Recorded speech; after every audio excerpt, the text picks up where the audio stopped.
I news 28 मराठीमध्ये आपले स्वागत आहे। आजच्या मोठ्या बातम्यांबद्दल बोलूया।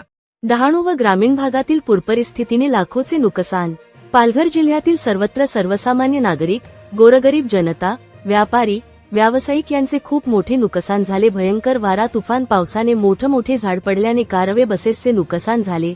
तसेच कासाब ग्राउंड भागातील वरती कासा बोलल्याने घरातील धान्य साठवलेले यांचे नुकसान झाले व कासा व गाडी येथील पाणी भरल्याने कितीतरी वाहना दोन्ही बाजूला 2 दिवस थांबल्यामुळे तसेच सरकारी बस डहाणू दाभाडी कासा वगैरे रस्त्यात गेल्याने पूर्णविलेल्याने 15 लोकांच्या जीव स्थानिक पोलीस व ग्रामस्थांनी वाचवले। त्यांच्या लोकांनी फार अभिनंदन केले।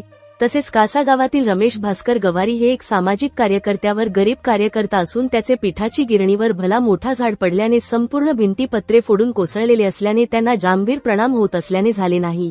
तरी शासनाने सदर विषयाबाबत त्वरित पंचनामे होऊन शासनाच्या वतीने तातडीची मदत मिळावी याकरिता सहाय्यक जिल्हाधिकारी तथा प्रांताधिकारी विशाल खत्री यांच्याशी चर्चा करून डहाणू तहसीलदार सुनील कोळी, डहाणू शासनाचे पंचनामे लवकरात लवकर करावे असे सामाजिक कार्यकर्त्यांनी केली आहे, जेणेकरून गोरगरिबांना सहारा मिळेल। रिपोर्टर इंडिया न्यूज 28 साठी रहीम कुरेशी, डहाणू विधानसभा मतदारसंघाची रिपोर्टर।